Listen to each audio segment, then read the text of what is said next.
All right, every coach is different. We gave Julian Council the opportunity to not have to come into work in studio on the bye week. Instead, he's got his own studio and he's all dressed up looking sharp anyway. Julian, 0-6 start into the bye week. One loss from tying the franchise's worst start of all time. What are your three keys to the remainder of this Carolina Panthers season?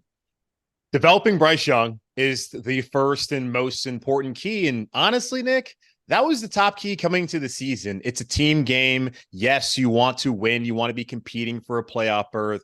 But the development of Bryce Young, after giving up what they gave up to get him to get up to number one overall, was always the most important thing for the Carolina Panthers. And now that they're 0-6, it would take making history to be a playoff team. And Thomas Brown is entrenched as a play caller here in Carolina. Developing Bryce, that is the most important thing for the Carolina Panthers. And that's really what I'm looking at. What does he look like? Does he look more comfortable in the offense? They talk about going into the Miami Dolphins game that they wanted to find a way to really make him more comfortable. And I thought he did look better in that game. So that's the most important key to me. Second key for me, the rest of the season, is being able to establish some sort of identity on offense. I thought it was the right call for the Panthers to go to Thomas Brown as the play caller. I find it interesting that Frank Reich says that no matter what, this was going to be the decision. I don't believe if they were 6-0, this would be the case. But either way, for the long term and even for the short term, this is the best thing for the Panthers. Thomas Brown, he's going to have his own ups and downs as a new play caller here in the NFL. He's called plays back in college when he was at Miami, but the first time as an NFL play caller. So great opportunity for him. So can he establish some sort of identity? Last year, when Steve Wilks took over, he put down the edict in front of Ben McAdoo that, hey, we're going to run the football. We don't have a good quarterback. We need to run the ball, play ball control football to be able to help our defense. Does Thomas Brown decide that, hey, let's try and run the ball more with Chuba Hubbard. Let's get guys like DJ Chark and Hayden Hurst more involved in this offense. That's my second key. And then the third key is just get healthy on defense.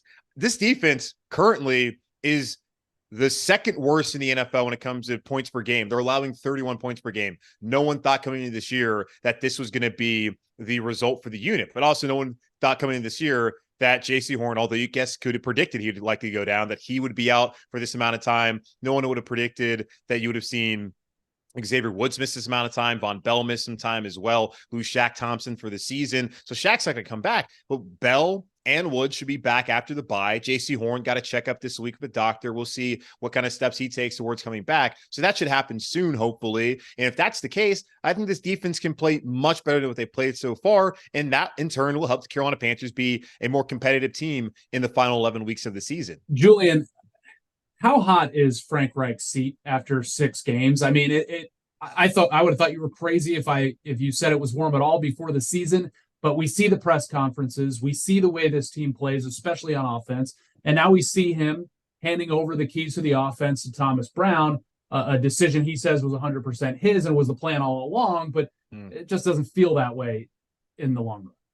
I don't think his seat is hot right now at 0-6. Now, if this trend of losing continues and the offense looks bad with Thomas Brown, which I don't expect it to, all of a sudden become a great offense. I do think they can make some improvements along the way. But if you don't see the development from Bryce Young over the course of the season moving forward, and if you see the same procedural mistakes and penalties that they had plagued them really the first 6 weeks of the season, and they continue to lose, then yes, naturally you have to ask the question, should Frank Reich be the head coach going into 2024? I think it's a little bit too early right now. If we get to December and the Panthers have one win or they're still winless, then yeah, I think it really ramps up. And David Tepper, he's a man of pride. And you've seen in the past that when embarrassed, David Tepper decided, hey, we need to make some changes here. We can't allow this to happen moving forward. And you also have seen in the past David Tepper be an active participant with this organization. You go back to after his first year with Ron Rivera, when Rivera had to take over as a play caller for then defensive coordinator Eric Washington.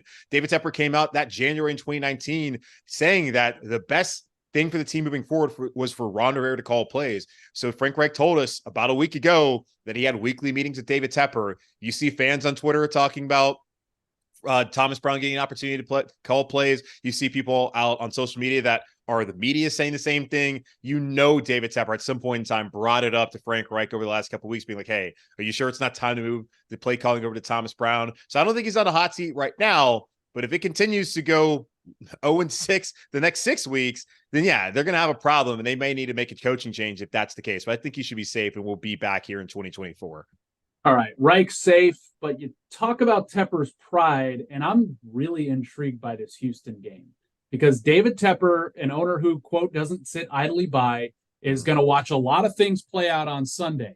I mean, is he going to see Texans fans take over his building as Julius Peppers and Moose Muhammad are honored? What is he going to see from his offense and his rookie quarterback against a rookie quarterback in CJ Stroud that they could have picked, decided not to, and is performing very well?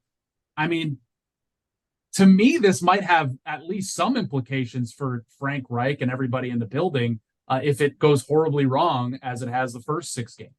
I would say it's wise that the Carolina Panthers are having Hall of Honor Day, not against the Cowboys or the Packers, based off of what we've seen the last couple of seasons as far as fan attendance. And I don't begrudge fans because David Tepper and his organization has not given them much reason to go spend their hard-earned money to go watch this team on a weekly basis lose. So I understand that. But as far as your question, right or wrong, it's going to be a referendum on the Carolina Panthers trading up to draft Bryce Young. There was a lot of talk from the media. Peter King is really the one who started the whole Frank Reich. He has a type as far as it goes to quarterbacks. They need to be this certain height. And you see Stephen Holder, who covers the Colts for ESPN.com, who knows Frank Reich well after his time there in Indianapolis, that he went up to Frank Reich during the owners' meetings back in the spring, being like, hey, I feel like I know who you want to take. You CJ Stroud fits everything that you want in a quarterback. Well, we just heard on Tuesday, Thomas Brown, who was hired before the Carolina Panthers even made the trade, saying that Bryce Young was number 1 on his board. And the league secret, at least the one that's not so secret, is that David Tepper was really fond of Bryce Young and that he played a role in Bryce Young being here because, of course, he's going to play a role. He's the owner. I think every owner should play somewhat of a role when making that big of a decision, but also let the people who you hired do their jobs, which David Tepper has had a hard time doing. But if CJ Stroud goes out there, throws for 300 yards, has 3 touchdowns, and Bryce Young, with Thomas Brown now calling plays, struggles, and the Texans win, it's going to be tough as far as the environment goes, with fans going to be wondering, as they already are, did we get the wrong guys? David Tepper going to then think, oh, man, we got to hire the wrong coach. Maybe I should have brought in D'Amico Ryans for an actual interview. And maybe things would have been different had he brought in Ryans and CJ Stroud. So it's going to be a referendum on Reich, on Tepper in a way, and on Bryce Young, whether it should be, because I do think it's way too early to have those kind of conversations. But in this 24/7, 365 news cycle, that's what we do. Hey, speaking of news cycle, it's going to be humming in the next couple of weeks. The trade deadline expires right after that Texans game, just a few days later. What's kind of your threshold if you're the general manager for what you would trade Brian Burns for? And is what's best for GM Scott Fitterer necessarily what's best for this franchise? Because maybe he's feeling the pressure to go get that first round pick back and recoup that asset. Yeah, it's interesting. David Tepper clearly signed off on the Carolina Panthers giving up their first round pick next year, giving up DJ Moore and all the compensation that went to getting up to get Bryce Young. So I don't think Scott Fitterer should be hung out to dry for that decision. And there's plenty of decisions that have been made the last couple of seasons that I don't think are 100% on Scott Fitterer. And that's not to sit here and absolve him of blame, because certainly he has played a part in this collaborative process that has led the Carolina Panthers to an 0-6 start in multiple missed draft picks over the last couple of seasons. But as far as Burns goes, they're not going to get the compensation that they would have got a year ago, reportedly from the Rams, who would have given them a first round pick in 2024 and in 2025, and also a third round pick. They possibly could get a first round pick. I just think it's difficult knowing that Brian Burns is playing on his 5th-year option. That's going to be a decent cap that a team has to pick up in the middle of the year. The fact that they could just be renting him as he still has not signed a long-term deal, that kind of complicates things and likely makes it to where the Carolina Panthers at best can get a first round pick or something akin to a first round pick. If I'm Scott Fitterer, I'm not trading Burns without getting a first round pick, just knowing that is a sticking point that the Carolina Panthers, it would be nice to be in the first round. Now, will that solve all of their problems? No, they failed a lot when it comes to day 2 and day 3 picks. I think that's really the biggest problem for the team right now as far as the draft goes, more so than not having a first round pick. But for me, if Burns is going to leave town, I'm going to need a first round pick plus a day 2 pick, like a second or a third round pick. Who else on this roster would you be comfortable with trading? I mean, because, you like you said, you can get all the picks you want. You got to hit on those guys, and you've got some decent players that could be used as trade bait. But, how many and who would you be comfortable parting with? Well, you always like to part ways of guys who are on expiring deals. And Xavier Woods is someone I think they can get out of a deal after this year, but he's been injured. So I don't think that is going to be something the Carolina Panthers can go down that road. You look at Jeremy Chin, who has seen his snaps reduced. The news came out on Wednesday that he is going to miss up to 6 weeks with a quad injury. So he's somebody that would have made sense. And I believe there probably would have been a market for him that the Carolina Panthers can't part ways with. Dante Jackson, he's someone I would look to try and trade. Maybe he can help a contender as a third corner.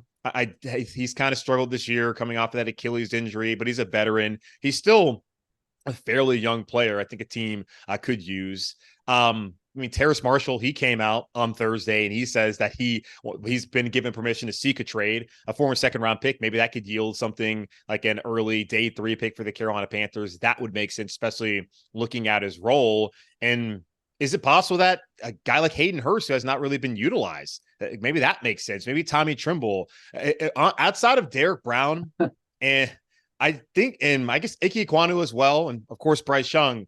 I'm pretty open, and Adam Thielen could make sense. Right. I don't know if you would want to do that. I'm pretty open. Aside, you want Bryce Young to develop. I think you got to keep Thielen at this point. Yeah.